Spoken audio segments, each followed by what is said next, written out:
Bienvenue sur la chaîne Le Prof d'Histoire.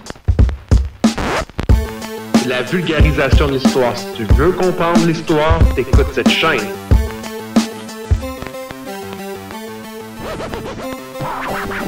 L'histoire c'est partout, l'histoire c'est vivant, l'histoire ça nous entoure.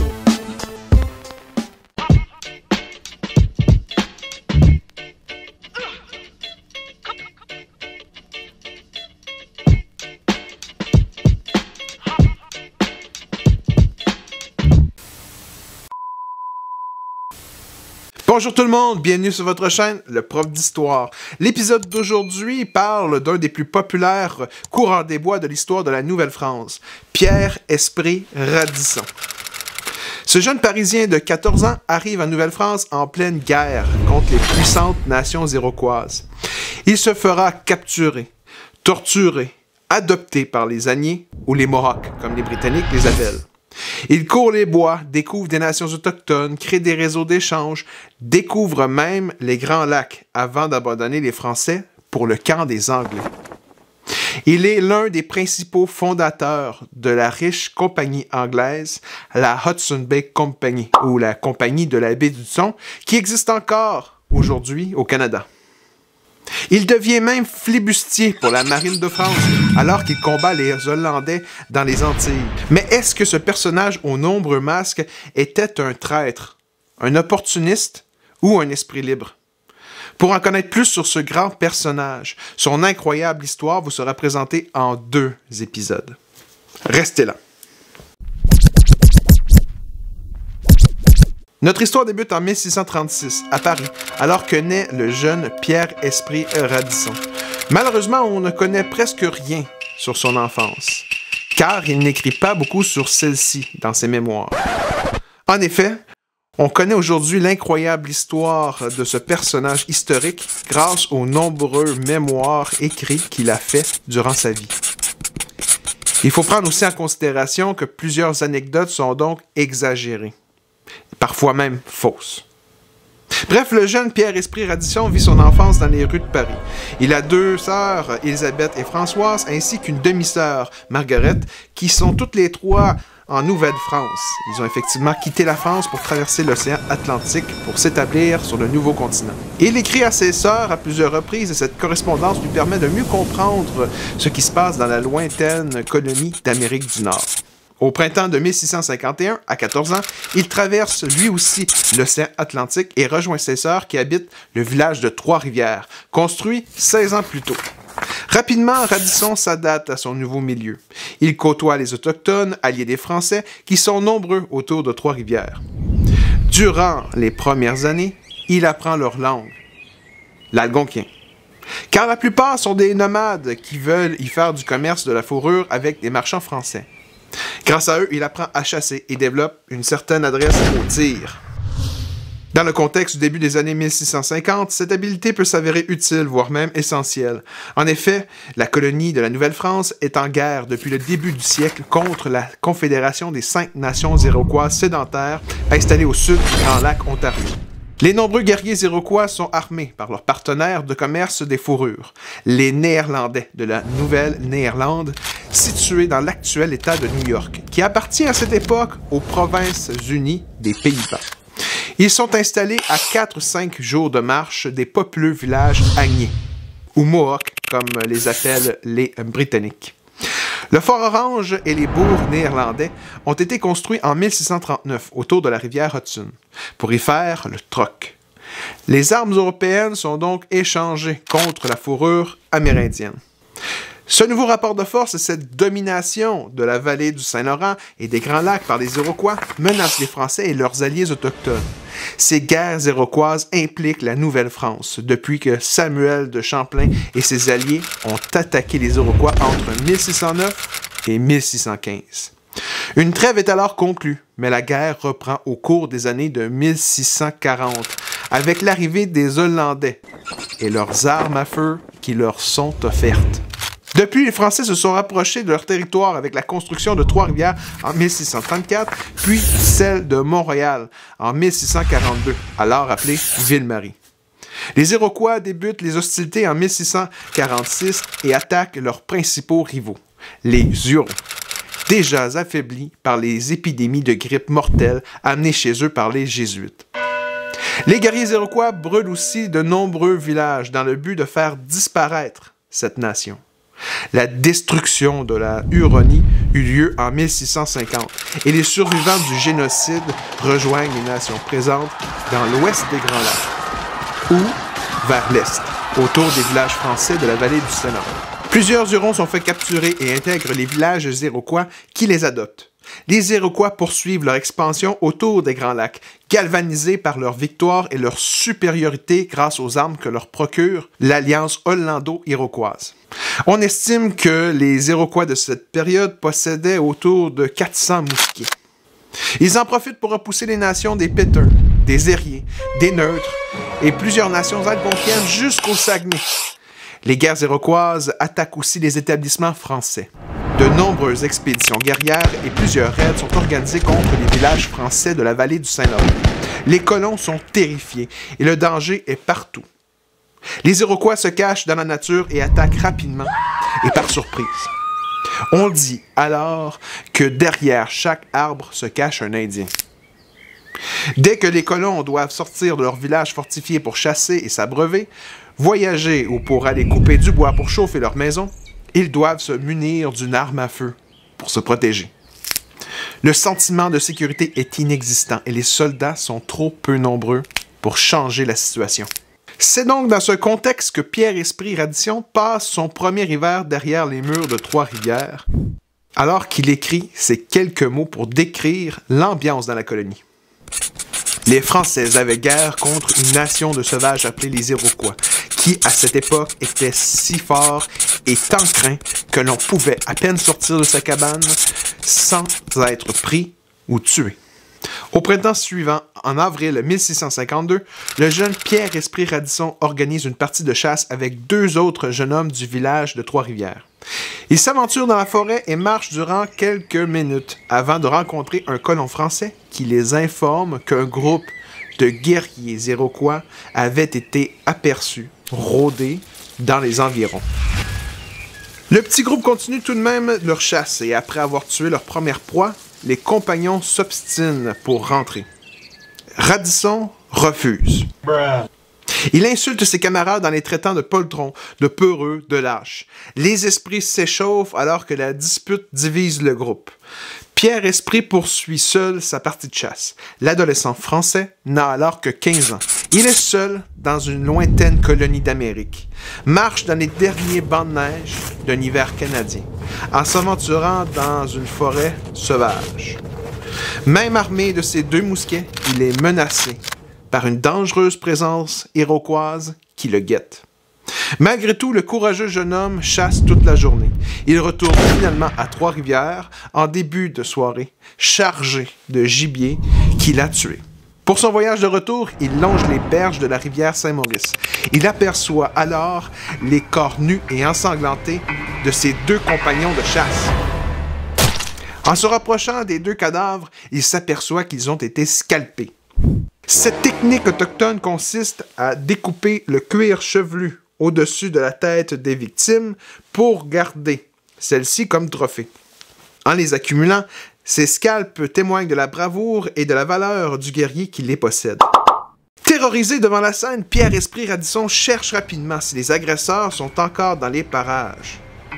C'est alors qu'il aperçoit une vingtaine d'Iroquois cachés derrière les arbres et les arbustes à quelques pas de lui. Découverts, les Iroquois lancent leur cri de guerre et courent vers lui, mais Radisson ne fuit pas.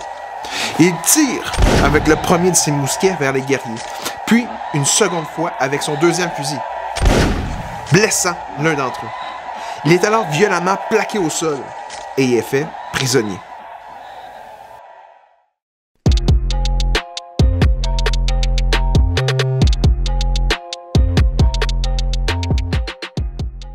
Pierre-Esprit Radisson s'éloigne de Trois-Rivières avec ses ravisseurs qui se dirigent vers le pays des Iroquois. Il passe par le fleuve Saint-Laurent, puis par la rivière Richelieu jusqu'au lac Champlain. Durant les semaines que dure ce long trajet, les Iroquois le nourrissent, lui montrent à pagayer sans s'essouffler, lui donnent même un couteau et lui permettent de chasser un chevreuil avec un mousquet. Ils l'appellent même leur frère.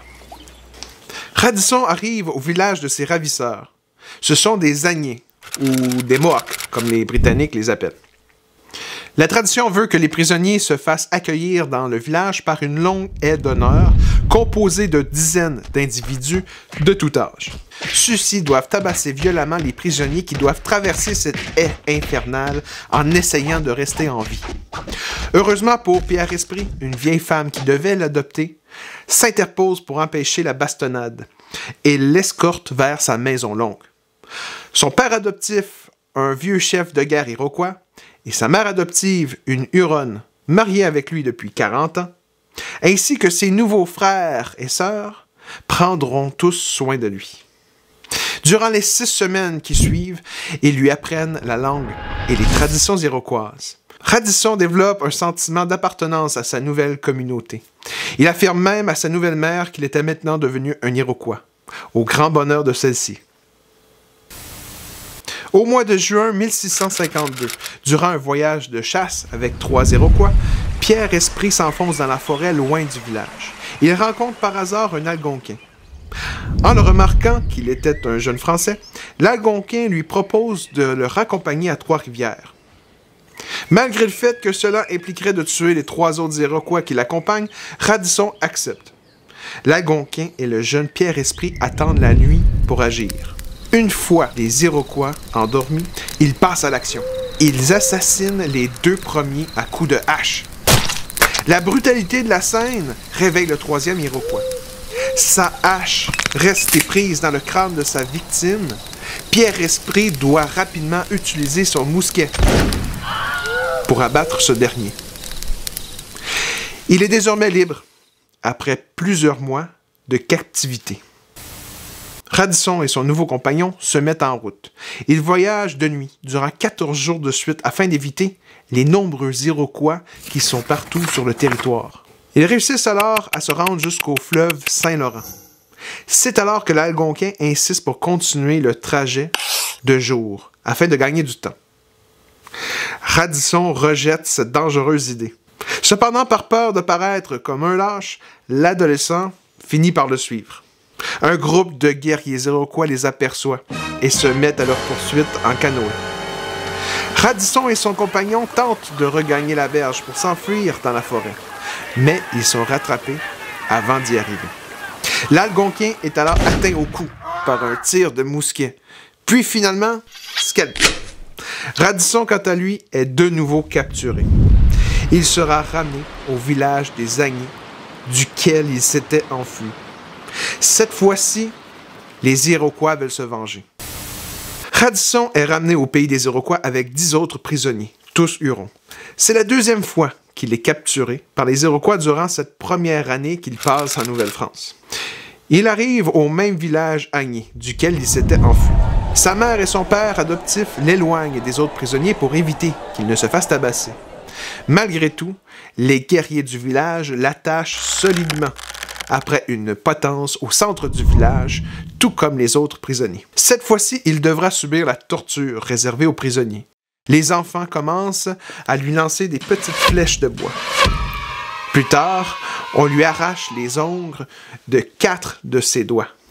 Puis, on lui demande de chanter pour démontrer son courage et sa résistance face à la douleur. C'est l'objectif même de la tradition des tortures chez les Premières Nations.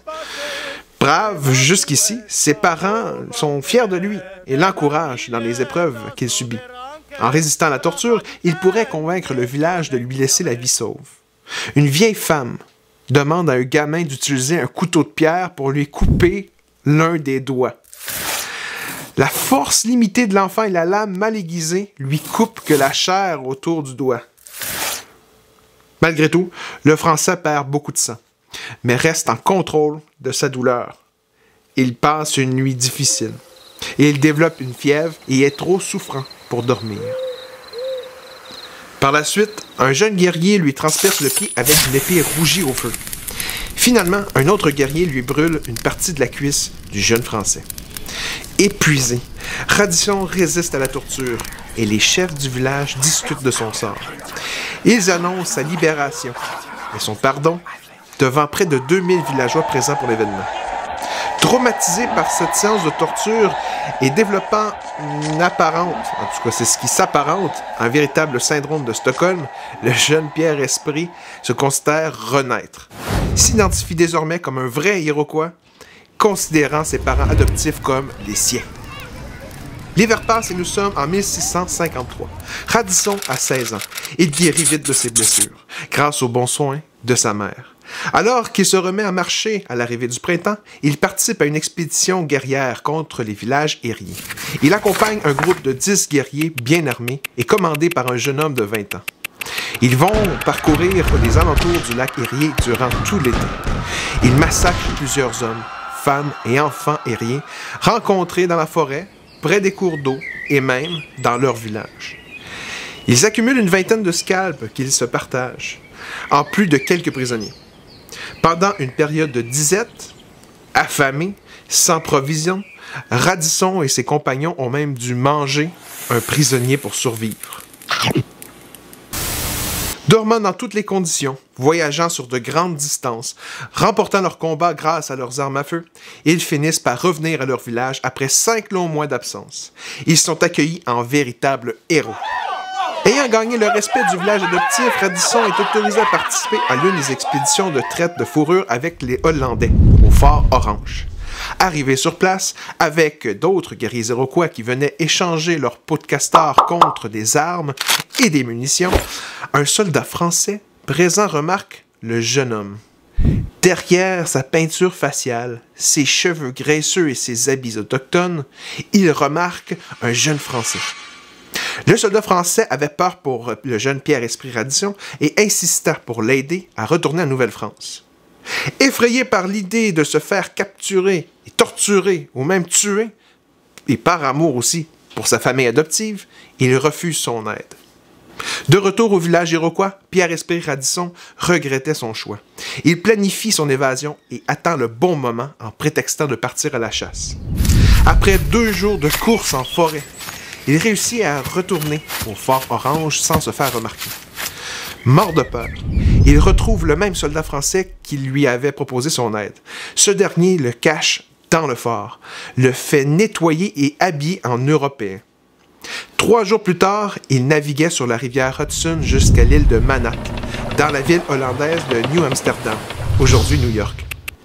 Il y prend un navire pour la Hollande, puis un autre pour la France, et un troisième qui traverse l'océan Atlantique pour finalement revenir à Trois-Rivières l'année suivante, en 1654.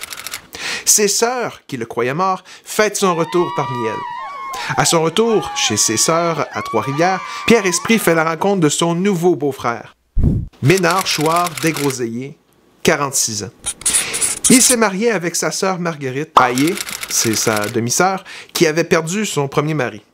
Il est l'un des meilleurs explorateurs et commerçants français en Nouvelle-France, ayant exploré durant une dizaine d'années les lacs Ontario et Huron avec les Jésuites depuis qu'il a 16 ans. Desgroseilliers a pu influencer son beau-frère Pierre Esprit Radisson à faire de même. En 1654, dès son retour au Canada à Trois-Rivières, Pierre Esprit Radisson a 18 ans, quand il se fait recruter par les Jésuites du village. On les surnomme les robes noires, et ils ont comme mission sacrée d'évangéliser les Autochtones pour en faire de bons chrétiens.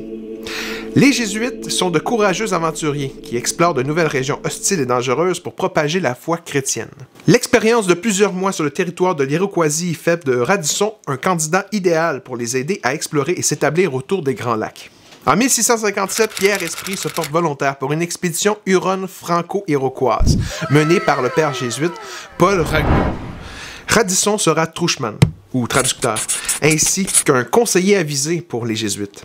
Cette expédition devait amener des renforts et des provisions à la mission Sainte-Marie, construite l'année précédente, durant une courte période de paix.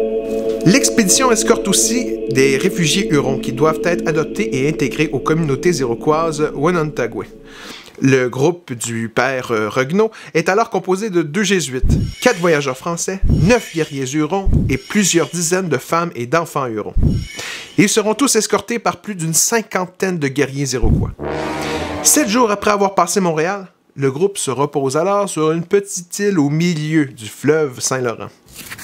Le soir venu, autour du feu, les 10 guerriers Hurons discutent entre eux. La tension est à son comble entre ceux-ci et les guerriers Iroquois, leurs ennemis de toujours. Sans avertir, et à la grande stupeur du jeune Radisson, un des chefs Iroquois assassine un Huron d'un coup de hache derrière la tête.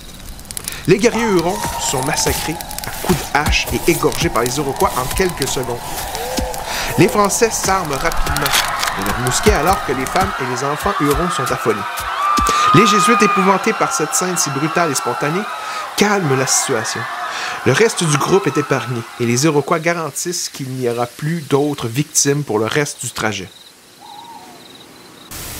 L'expédition se poursuit durant 6 semaines avant d'arriver à destination. Radisson perd de vue le reste du convoi durant plusieurs jours, alors qu'il se retrouve seul avec 4 Iroquois. Il est craintif face au comportement agressif et surtout imprévisible de ceux-ci. Malgré un voyage stressant, il finit par arriver finalement à la mission de Gwenentata, sain et sauf.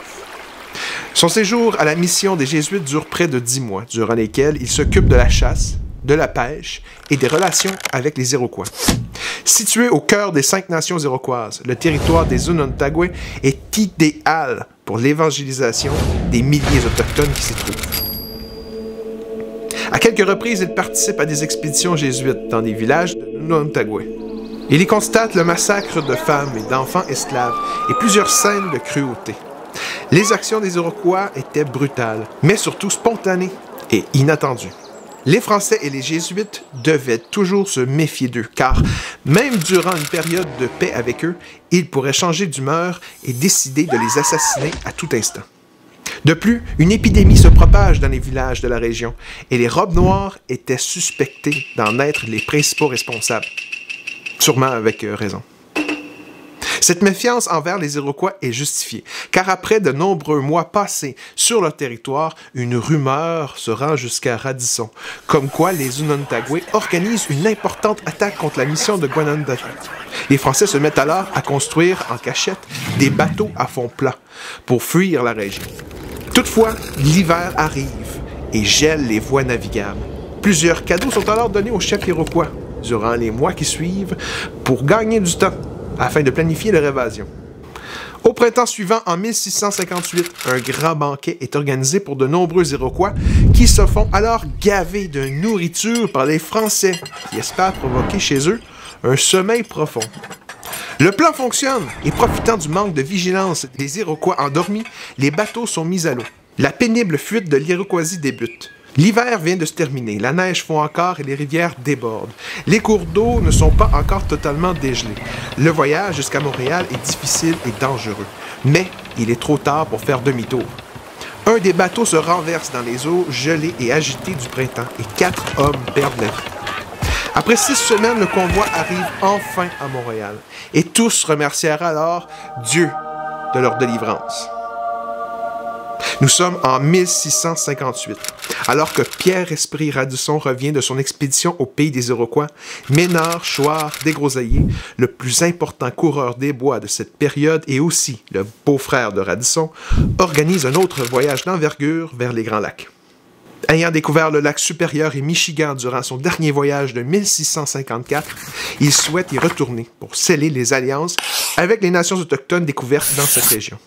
Il choisit Pierre-Esprit Radisson, son beau-frère, comme partenaire pour cette expédition d'envergure. Ils vont devoir y créer un réseau d'alliances et de commerce des fourrures avec de nombreuses nations autochtones qui s'y trouvent. Malheureusement, cette expédition se termine mal pour les 2 coureurs de bois.